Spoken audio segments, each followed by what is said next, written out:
자, 계속 한번 가볼까요? 좋습니다. 뭐가 좋을까요?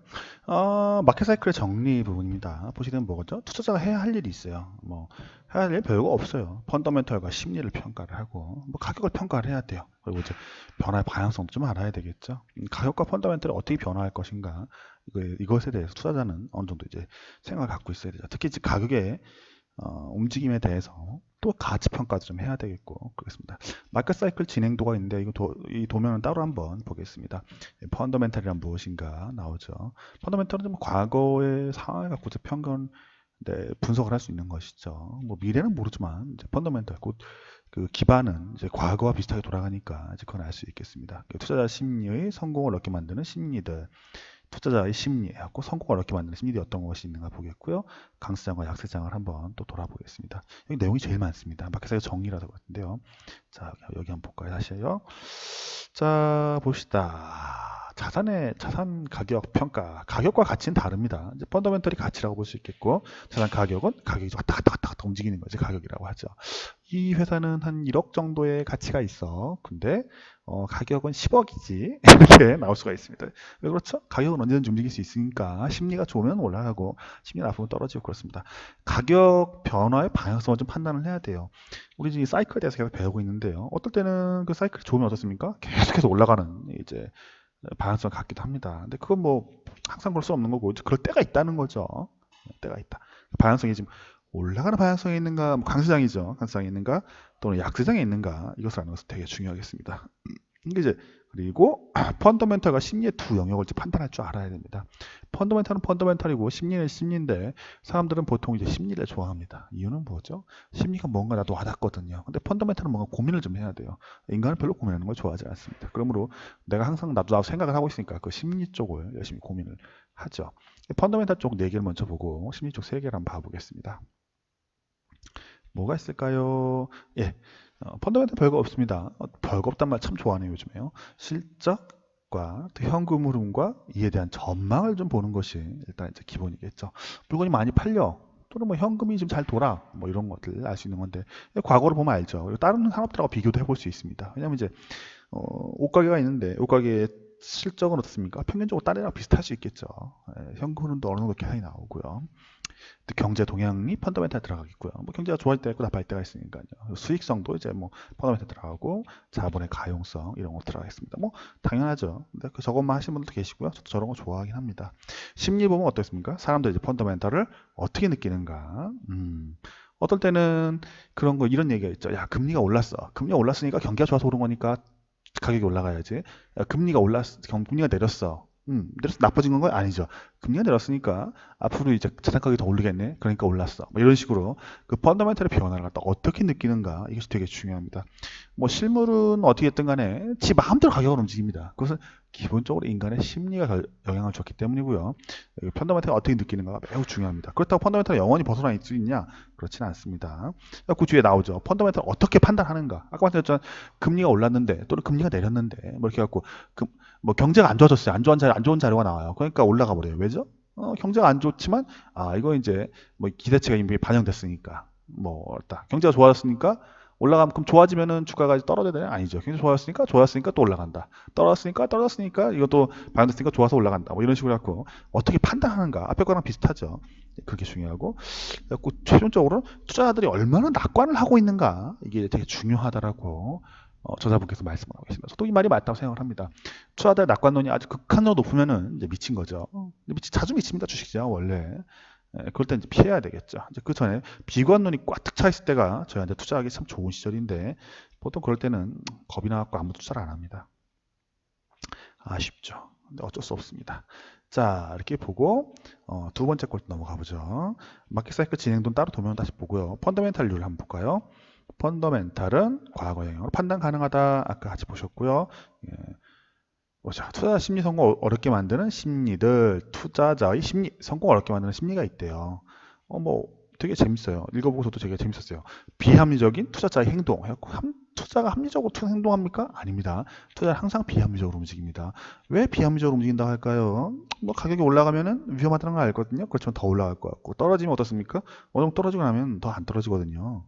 공짜는 없지 않습니까? 옛날에 보면 석유 가격이 막 120달러에서 한 25달러까지 떨어지니까 어떻습니까? 야, 석유 가격이 제로도 갈 수 있어. 막 이러거든요. 비합리적인 얘기입니다. 그렇게까지 갈 수가 없는 거죠. 석유 가격이 어떻게 120달러까지 갑니까?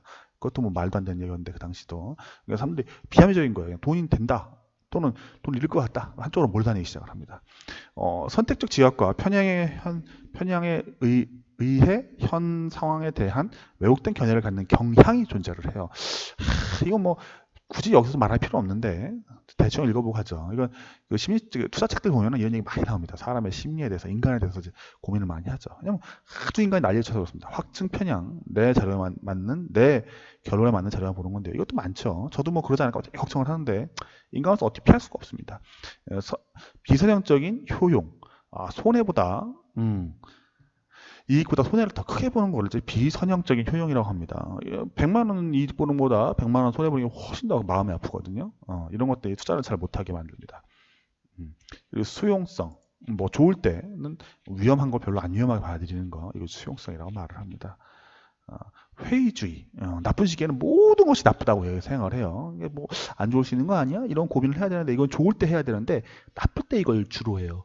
약간 수용성이라 갖고 받아들이는 거, 그건 전부 다 좋을 때만 그걸 받아들이고요. 그래갖고 나쁠 때는 더 긍정적으로 보고 하나 쫓아가야 되고, 좋을 때는 뭔가 부정적으로 보고 피해야 되는데 이 반대로 움직입니다. 위험 수용성과 위험 회피는 계속 변하며 리스크 프리미엄도 변합니다. 위험 수용성, 아까 좋을 때 막 좋다. 이거 위험해, 괜찮아. 뭐 잃어봐야 얼마나 있겠어. 뭐 이런 것과 안 돼. 한 푼도 잃으면 안 돼. 꼭 지켜야 돼. 이거는 계속 왔다 갔다 하는데 이것 때문에 리스크 프리미엄이 변합니다. 그래서 뭐 똑같이 어떤 회사가 있는데 이 회사가 1억을 벌어요. 그럼 이 회사의 가치는 얼마인데 어떤 데는 이게 100억이 될 수도 있고요. 어떤 데는 2천만 원이 될 수도 있습니다. 이게 바로 리스크 프리미엄과 뭐 위험의 수용성, 위험 회피 뭐 이런 것들 왔다 갔다 하는 거죠. 인간 심리가 모든 걸 다 이런 걸 만든다라고 저자께서 말씀하고 계십니다. 군중 행동이 나옵니다. 이거 정말 위험한 겁니다. 근데 피해갈 수 있나요? 못 피해갑니다. 남들이 그렇게 하면 난 어떻게 해야 돼요? 같이 해야 되죠. 남들과 다르게 노 할 수 있는 사람은 뭡니까? 왕따가 됩니다. 세상이 원래 그래요. 내가 거부했던 일을 남들이 해서 돈을 벌을 때 지켜보는 그 극도의 불편함이 있습니다. 이게 뭐죠? 사촌이 땅을 사고 돈을 벌면 어땠습니까? 내 마음도 아픕니다. 인간이란 원래 그런 거예요. 상박 포기가 또 존재합니다. 왜냐면 이제 기다리는 거죠. 나 안 사 하다가 사야 되겠다고 사면 어떻게 되죠? 비트코인 2천만 원인 거죠. 근데 어떻게 됩니까? 쫙 떨어집니다. 상방 포기라고 부릅니다. 반대도 있습니다. 비트코인 2천만 원에 샀다가 못 견뎌 하고 마지막 가서 300만 원에 팔았더니 그다음 다시 또 1,000만 원 올라가죠. 이거 하방 포기라고 부르는데 좀 있으면 나올 겁니다. 안 나오네요. 또 아무리 타당할지라도 인기 없는 투자는 못하게 하는 성향이 있습니다. 왜죠? 재미가 없고 인기가 없기 때문에 남들이 보면 어떻게 바라볼까? 이거 돈을 벌기 위해서 하는 건가? 아닙니다. 사람 투자라는 건 원래 돈을 벌기 위해서 하는 것이 아니고 재밌어서 하는 겁니다. 그렇기 때문에 그런 것입니다. 더 많은 것을 얻고자 하는 욕심이 또 존재를 합니다. 그래서 이거 있다 보면 욕심을 버려야 되고, 돈을 벌고 싶으세요? 그럼 돈에 대한 욕심을 버려야 되는데 이런 얘기가 무엇입니다. 맞는 이야기입니다. 근데 다른 사람의 이익에 대한 질투입니다. 저희 처가 저한테 항상 그러죠. 마음을 비워. 남들이 하는 거 신경 쓰지 말고 네가 하던 일 열심히 해. 이러는데 마누라의 그 말이 맞다고 생각을 합니다. 인간 투자에서 실패하게 하는 많은 요인 중에 하나라고 이제 생각을 합니다. 그것이. 자, 다른 것 한번 봐볼까요? 약시장과 강시장 이야기가 나오는데요. 이걸 한번 봅시다. 약시장과 강시장입니다. 보면은 여기 강세장의 3단계하고 약시장의 3단계가 있습니다. 둘이 비슷한 얘기니까 반대로 강시장의 3단계는 여기 약시장의 3단계하고 동일하게 돌아가게 됩니다. 봅시다. 강시장의 3단계는 처음엔 소수가 알고 대부분이 알게 되고 대중이 알게 됩니다. 대중이 뭡니까? 모든 사람이 다 아는 강시장이 끝나게 되는 겁니다. 3단계로 이제 분류해 놓으신 건데요. 1단계, 2단계, 3단계가 나와 있는데 1단계 봅시다. 대단히 통찰력 있는 소수만이 상황이 좋아질 거라고 믿을 때를 갖다가 이제 생각을 해볼 수 있습니다. 뭐 그래서 어쩌라고 주식 가격이 저렴하고요. 이럴 때는 강시장에 처음에 그렇습니다. 처음에 쌉니다. 왜 싸냐고요? 그건 알아서 척척척 알아셔야죠. 제가 전거까지 말씀 안 드릴 거예요. 낙관주의가 거의 없어요. 좋아질 것 같지가 않아요, 절대. 강시장에 처음에 원래 그렇습니다. 그러죠. 뭐 주식값은 뭐라죠? 공포를 타고 오른다, 뭐 이런 얘기하는데 그게 그 얘기입니다. 낙관주의가 거의 없기 때문에 그렇죠. 그리고 가격 폭락 이후에 이런 게 잘 발생을 해요. 그리고 투자 심리가 보통 엉망이에요. 투자 심리가 좋으면 그 가격이 나올 리가 없죠. 우리가 좋다고 할 만한 가격이. 이런 것들이 강시장이 시작할 때 모습이게 되겠습니다. 자, 그럼 1단계는 그렇다 치고, 그럼 2단계는 어떤가 볼까요? 대부분의 투자들이 개선이 실제로 일어나고 있다는 사실을 깨달을 때를 갖다 2단계라고 합니다. 이제 대부분 투자 알았으니까 일부 용감한 처음에는 아주 선지자들이 뛰어들었고 이제는 대부분의 투자자 아니까 다 함께 뛰어들라고 난리죠. 3단계가 마지막이죠. 그럼 어떻습니까? 모든 사람이 영원히 나아질 것이라고 결론을 냅니다. 도저히 얘네는 질 수가 없어. 도저히 얘네는 못 이길 수가 없어. 꼭 얘네는 돈을 벌 거야. 이런 거 하면 됩니까? 끝난 겁니다. 왜 그럴까요? 오랜 기간 상황이 좋았습니다. 상황이 좋아가지고 사람이 나빠질 거라고 전 예상을 못하는 거예요. 그래서 뭐죠? 몰랐어. 아무도 몰랐어. 막 이런 소리 자주 해요. 그런 게 어디 있습니까? 이거 무한한 잠재력을 믿습니다. 어제 어떤 분하고 얘기하다가 그분이 되게 놀라시더라고요. 한국의 바이오는 어떻게 해? 그러니 뭐 이런 거 물어보시는데 다른 나라 더 인구 많고 또 실험 더 세게 한 나라도 있는데 우리 꼭 잘 될 거라고 믿는 것은 왜 그런가? 무한한 잠재력을 믿는 거죠. 인간에게 무한한 잠재력이 있을 수도 있는데 보통은 없습니다. 그리고 과도한 열정이 발생을 하게 됩니다. 잠도 안 자고 밥도 안 먹고 맨날 그것만 하고 있는 사람들이 막 생겨나죠.